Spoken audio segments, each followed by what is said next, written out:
Okay, let's check out the machine shop. It is very loud. I am hoping that the audio does not clip. I'm trying to speak into the mic so we can just have a feel for what's happening here. Let's go, guys. So in our machine shop, we have 5 CNC machines, 1 added in the last year and a half. So we've made a great investment to be able to do all the machining for our aluminum parts, our binding posts, and all of the internal metal too. You see, we do that in-house as well. All of that? All of it. Wow. So we have, I wish we had some bigger pieces of aluminum to show you, but we just ran a lot of heat sinks, so we have these smaller pieces which will end up being front panels. So this is where it all starts when it comes to chassis? Exactly. So that's the raw metal before it gets cut. This is where it all begins. Where a Boulder amplifier starts, or pre-amplifier, or integrated. Okay, so then from here it goes where? What's the first step? So the next step is loading it into these machines, and you see that there's vices here. So you strap down a piece and they'll do a run. Usually the first step will be just cutting off the top layer, and then it'll go through different turns into different vices, and then you'll get the milling that you see in like the heat sinks where it actually drills through, right, and then etching and like that. So it's a step on each side. Look at all the metal shavings inside. Take a look. We actually just cleaned this out. Most of the metal shavings are in that bin over there. Yep. Right underneath all those metal shavings so that the audience can take a look.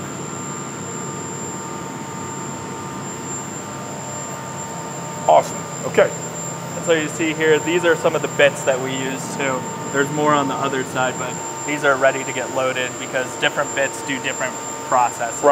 Okay. Yeah. So once that happens, next step.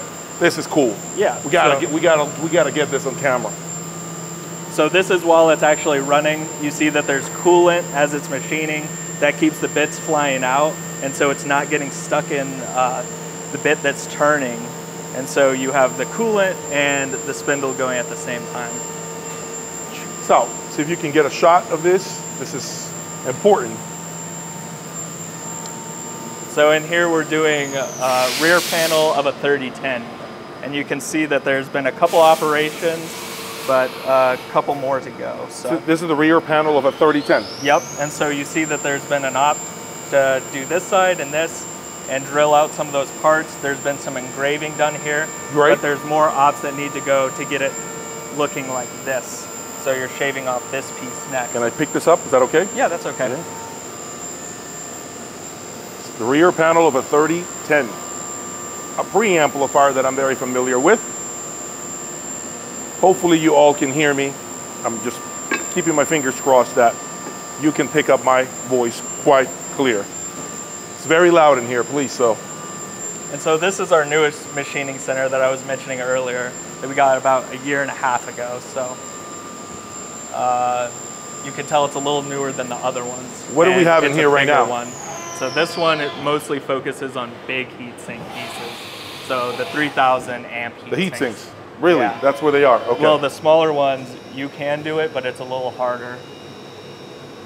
And you see those hoists up here, that's what moves those heat sinks in between.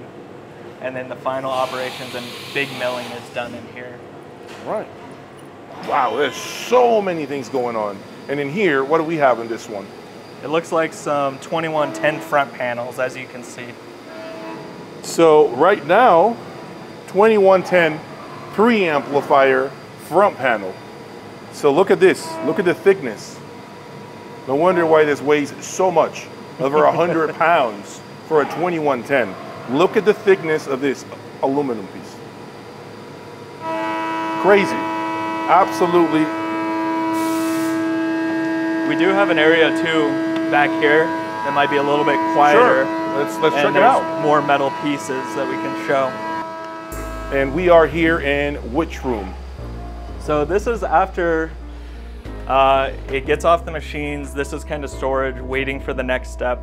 Some of these pieces have been sanded, some haven't. So it's either in between the sanding process or the blasting process. Okay. This is what? This is the top? This is the bottom of a... So this is the base of a 3000 amp.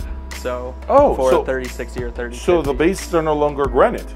Right, so we do it in aluminum now. The Oh, granite wow. bases, they had some issues with braking, and so we have the machines to do it ourselves, so we figured might as well Wow, you have to see this. In Keys, you have a Boulder 3050 or 3060. Look at this. They now have aluminum bases. I feel like I need to do something about this because I have the old school ones, okay? So aluminum bases is great. Man, this has got to be, wow. You It's a can chunk see of metal. the machine marks on here, so all of these lines, that gets sanded out, and then the blast gets it to have a nice finish. So that's the next kind of steps of the process. And then this goes out to get painted. That's one of the few things that we do paint. Wow. Absolutely crazy. This is insane. Okay, and here. And here we have even, you can see all of these metal pieces. We do some 812s here, 866 heat sinks. 812 front panel.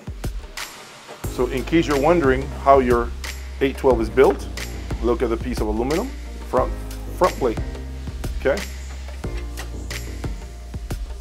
And this is a design that I've always liked, but the 1100 series, so that's the front panel.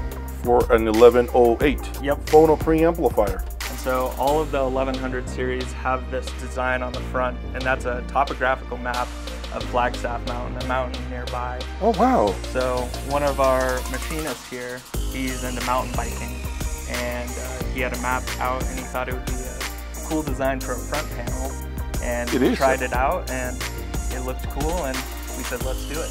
Amazing. No, I love it. I don't want to break anything because, you know, I'm not necessarily too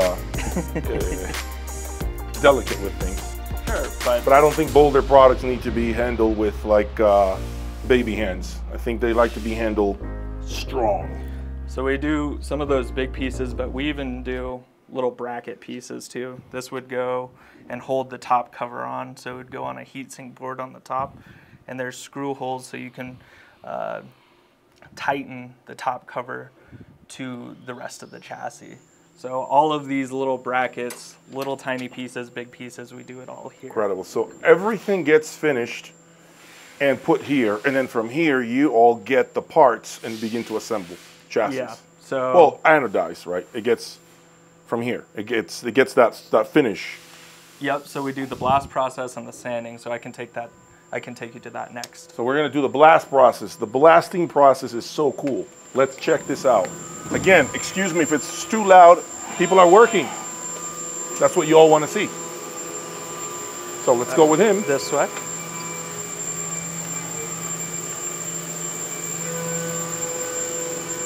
So before we get to blast, we'll actually do sanding. Sanding. Okay, this is where the sanding takes place? Yep. Wow. Okay. So every piece of metal gets hand sanded at these two benches. So all of those machine marks that I showed you on the base, yes, those lines that come across it, right, that's what gets buffed out here. So let's see if we have anything kind of in the works. Yep, something like this. 2110? Yep. So it kind of has a rougher finish, as you can see, but that's what the sanding does, is getting out those lines. Got it. And then the blast will take out that roughness and give it that nice finish. So these lines now turn into that. Is that what you're saying? That you see how this has lines, it doesn't have any lines? That's what's happening? Well, this has been sanded, and this has not been sanded. So you see. Look at the difference here. This is important. Not sanded and sanded. See, the finish is different. Okay, look at that. 2110 front plate. Okay. And so from here, after things get sanded, they get put on an anode. And that's what all of these here on this shelf are. What are we looking at right now? So anodes, here I can pull one out. Every piece of metal has a different anode. This would be a bottom plate for a 2100 series power supply. And so what it is you have these screw holes, the metal gets strapped onto here and then would go to the blast chamber because there's a vise that holds these into place. And the reason for us using anodes is after the blast process, you don't want any fingerprints on the metal. The oil from your skin will get stuck underneath the anodize and show up in the final product. Wow. So this is to keep hands off, essentially. Makes sense. But makes a lot of sense. You can see here, there's so much. 1110 rear panels, Yeah, so every piece of metal has a different anode. Right. Yeah, I see that. There's so much going on. I cannot believe the level, the amount of aluminum that you'll have in the house. It's just incredible. Yeah, there's a lot going on. So we can go to the blast chamber now. Here's some more finished sanded pieces. I have a question for you. Sure. I think this is something that some of my viewers might be interested in knowing. So much metal lying around, aluminum lying around. How hard is it? I mean, with COVID and everything that happened, how did you guys make it through COVID? We were not, being so difficult. It was getting so expensive. All the aluminum was getting, it was skyrocketing. Mm-hmm. What did Boulder do? What did you all do during those times? So luckily we have very good aluminum suppliers, and the price definitely went up during COVID, but it also went up when the war in Ukraine started too. Mm-hmm. But all in all, aluminum has remained somewhat at a steady level. It's starting to come back down, but finally, it was just kind of gritting your teeth and making it through it.